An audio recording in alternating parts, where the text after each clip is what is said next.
राधे राधे बच्चों, जय श्री कृष्णा। मैं आज आपको लेंस की फोकस दूरी की लेंस के अपवर्तनांक पर निर्भरता बताऊंगा। एक वक्रता त्रिज्या पर है और एक अपवर्तनांक। पहले फोकस दूरी और अपवर्तनांक में क्या संबंध होता है, यानी फोकस दूरी और माध्यम का अपवर्तनांक पर किस प्रकार निर्भर करता है, ये बताना है। मैं लेंस के मेकर सूत्र एक बार फिर बता दूं। क्या मैं बताया था कल का, पिछली वीडियो में बताए थे, 1/f बराबर n - 1 1/r1 - 1/r2 बताए थे। जहाँ पर f क्या चीज़ है, फोकस दूरी है, n माध्यम का अपवर्तनांक है, लेंस का अपवर्तनांक, r1 लेंस के प्रथम पृष्ठ की त्रिज्या है, r2 लेंस के द्वितीय पृष्ठ की त्रिज्या है ना। तो अपवर्तनांक पर किस प्रकार फोकस दूरी निर्भर करता है। जैसे लग रहा है कि माध्यम का अपवर्तनांक अगर बढ़ेगा तो फोकस दूरी घट जाएगी, ऐसा लग रहा है। सिद्ध करने जा रहे हैं, देखें क्या होता है। मान लिया जाए कि कांच का अपवर्तनांक, लेंस के जो कांच है उसका अपवर्तनांक Ng है। ठीक, यहीं पर हम Ng लिख दे रहे हैं। और हवा में लेंस की फोकस दूरी Fa है, ये मतलब हवा। ठीक, ये समीकरण नंबर 1 हो गया। सही। अब इस लेंस को उठाकर पानी में डाल दिए। अब इसकी फोकस दूरी बदल गई। ठीक, हवा में फोकस दूरी ये है। हवा में लेंस की फोकस दूरी है ना। अब द्रव में, जल में डाला गया है, हम यहाँ पर द्रव लिख रहे हैं। द्रव में लेंस की फोकस दूरी सही 1/f(l). अब क्या चीज़ है, जो द्रव है, जो जब द्रव में डालेंगे तो द्रव के सापेक्ष कांच का अपवर्तनांक लिखेंगे, क्योंकि किरण कांच कहाँ जा रही है, द्रव से कांच में जा रही है। तो n के जगह पर क्या लिखेंगे, L Ng - 1 1/r1 - 1/r2। ये समीकरण नंबर 2 हो गया। सही। अब देखिए, L Ng की जगह क्या लिखा जाता है, L Ng बराबर होता है Ng कांच का अपवर्तनांक बटा द्रव का अपवर्तनांक। जो बाद में लिखा जाता है वह अंश में जाता है, और जो पहले लिखा जाता है वह हर में जाता है, आपको बताया जा चुका है। तो Ng बटा NL। यदि द्रव का अपवर्तनांक कांच के अपवर्तनांक से अधिक है। सही। देखिए, यदि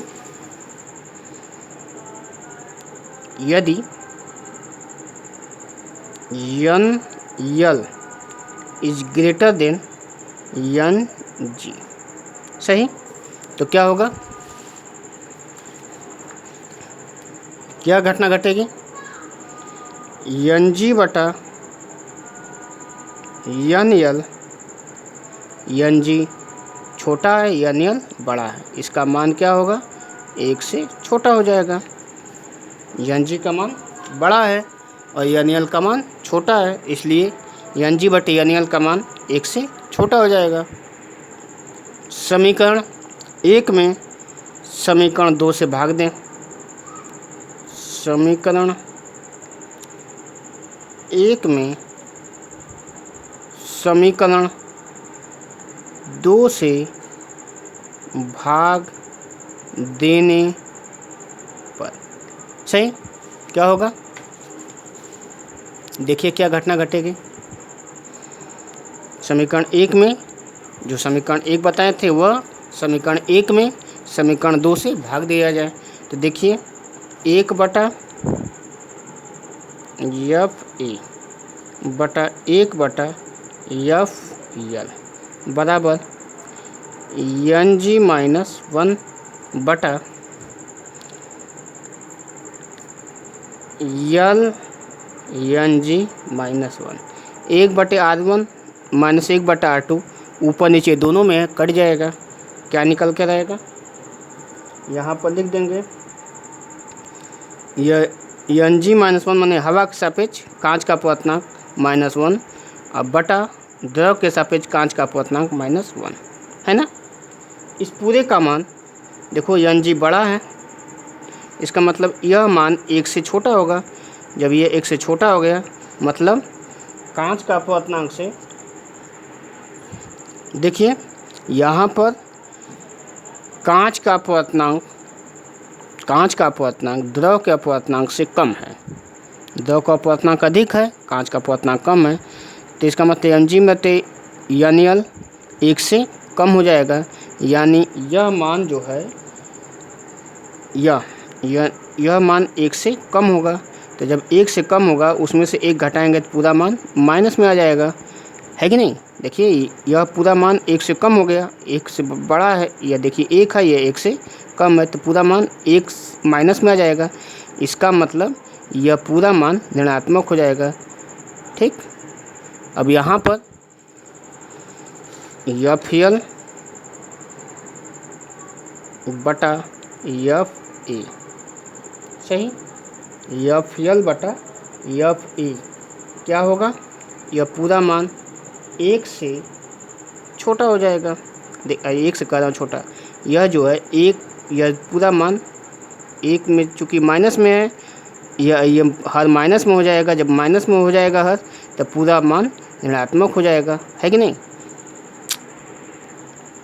यह मान कैसा हो जाएगा, पूरा ऋणात्मक हो गया, ऋणात्मक। यह भी मान कैसा होगा, ऋणात्मक होगा। यानी एफ यल और एफ ए यदि धनात्मक होगा,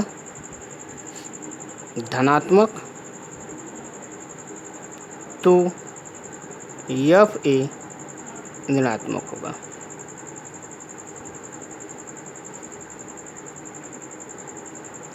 है ना। यानी जब लेंस को द्रव में डाला जाएगा तो उसकी प्रकृति बदल जाएगी। अगर अवतल लेंस रहेगा तो उत्तल लेंस जैसा काम करने लगेगा, उत्तल लेंस रहेगा तो अवतल लेंस जैसा काम करने लगेगा। देखो कहाँ से ये मिल रहा है, यहीं जो है 1 से इसका मान छोटा हो जा रहा है। यहाँ देखिए ऊपर से यह 1 से इसका मान छोटा हो जा रहा है। ठीक, जब वो छोटा होता है ऋणात्मक हो गया तो ये पूरा मान ऋणात्मक हो गया। जब ऋणात्मक होता है एफ यल और एफ बटा एफ ए का मान ऋणात्मक होगा, यानी एफ यल धनात्मक है तो एफ ए ऋणात्मक होगा, और यह ऋणात्मक होगा तो एफ ए धनात्मक। मतलब अवतल लेंस द्रव में डालने पर उत्तल लेंस जैसा व्यवहार करेगा, और उत्तल लेंस को अगर द्रव में डाल दिया जाए तो अवतल लेंस जैसा व्यवहार करेगा। और मान लीजिए इसी सूत्र में अगर यही चीज़ ध्यान दीजिए, अगर यहाँ पर यही सूत्र है 1 बटा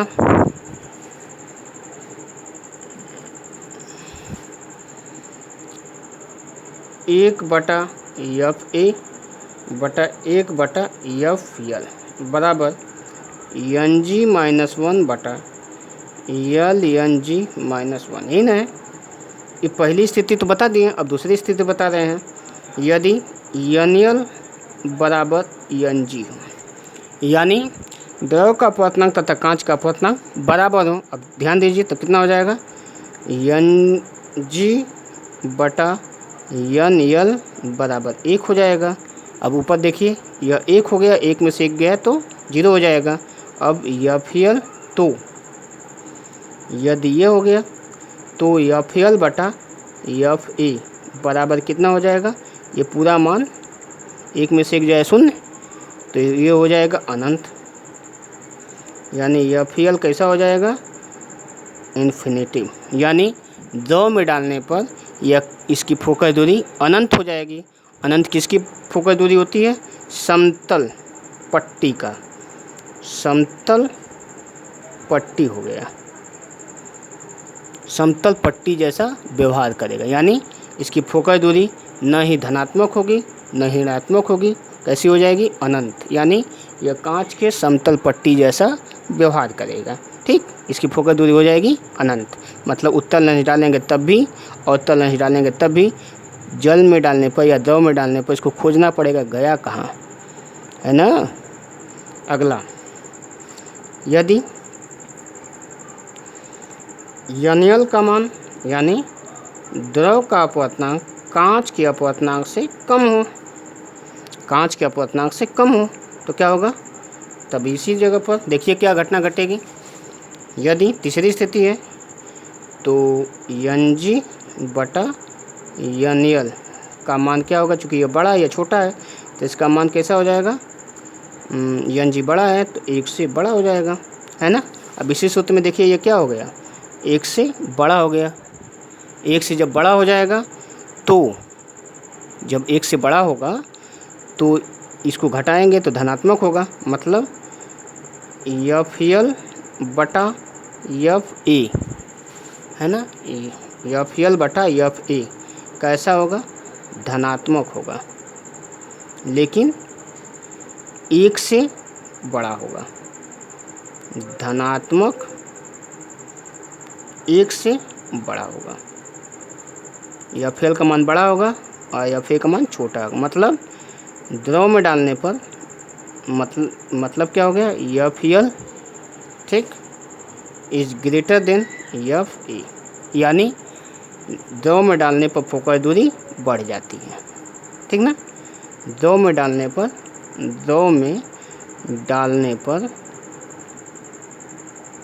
फोकस दूरी बढ़ जाती है, सही, द्रव में डालने पर फोकस दूरी बढ़ जाएगी। फिर से एक बार, अगर पहली स्थिति क्या है, यह है पहली स्थिति, ठीक, यदि यह द्रव का अपवर्तनांक कांच के अपवर्तनांक से अधिक हो, कांच के अपवर्तनांक मतलब लेंस के कांच के अपवर्तनांक से अधिक हो तो क्या घटना घटती है, धनात्मक अगर रहेगा फोकस तो द्रव में डालने पर ऋणात्मक होगा, अगर ऋणात्मक रहेगा तो मतलब प्रकृति बदल जाती है, मतलब अवतल से उत्तल, उत्तल से अवतल जैसा व्यवहार करने लगेगा। इसी तरह से अगर लेंस का अपवर्तनांक और द्रव का अपवर्तनांक अगर समान है, यह देखिए एन एल और एन जी बराबर है तो एन जी बटा एन एल बराबर 1 हो जाएगा, यानी एफ एल बटा एफ ए अनंत हो जाएगा, एफ एल का मान अनंत हो जाएगा, यानी कांच के समतल पट्टी जैसा व्यवहार करेगा, ठीक। और यह इसी प्रकार यदि कांच के अपवर्तनांक से द्रव का अपवर्तनांक कम है, यानी कांच का अपवर्तनांक अधिक है, तो उसको द्रव में डालने पर उसकी फोकस दूरी घट जाती है, फोकस दूरी बढ़ जाती है, घटती नहीं बढ़ जाती है, एफ एक से एफ एल का मान अधिक, माने द्रव में डालने पर फोकस दूरी बढ़ जाती है, फोकस दूरी बढ़ जाती है, ठीक। और अब आगे बताने जा रहे हैं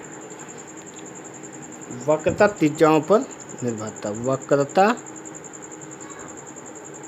त्रिज्या पर निर्भरता, सही, वक्रता त्रिज्या पर क्या निर्भर करता है, फिर से देखो, 1/f बराबर n-1 1/r1 माइनस 1/r2, ठीक। अब इस सूत्र में द्विउत्तल लेंस के लिए या द्विअवतल लेंस के लिए, द्विउत्तल के लिए देख लीजिए, द्विउत्तल के लिए R1 धनात्मक तो R2 ऋणात्मक होगा,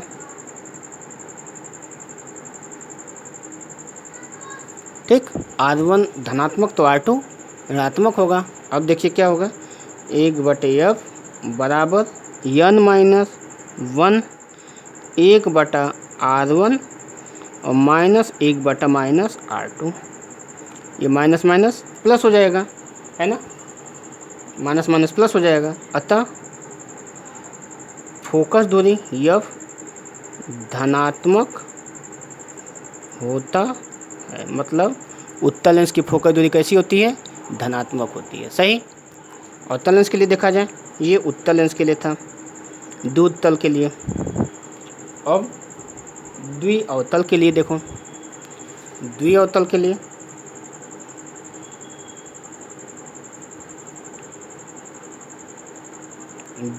लिए R1 ऋणात्मक होगा,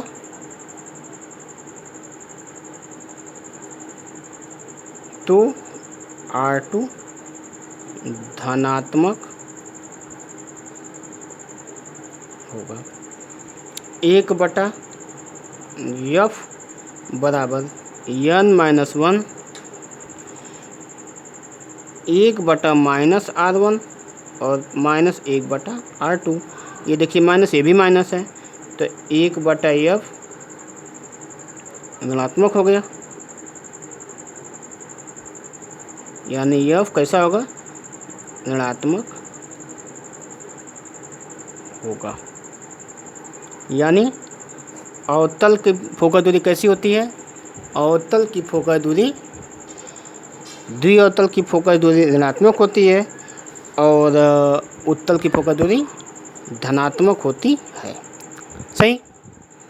उत्तल की फोकस दूरी धनात्मक होती है और अवतल की फोकस दूरी ऋणात्मक हो। जब भी गणना किया जाएगा ध्यान रखना, अवतल की हमेशा ऋणात्मक रखेंगे और उत्तल की हमेशा धनात्मक रखते हैं। सही। ठीक बच्चे, राधे राधे, जय श्री कृष्णा।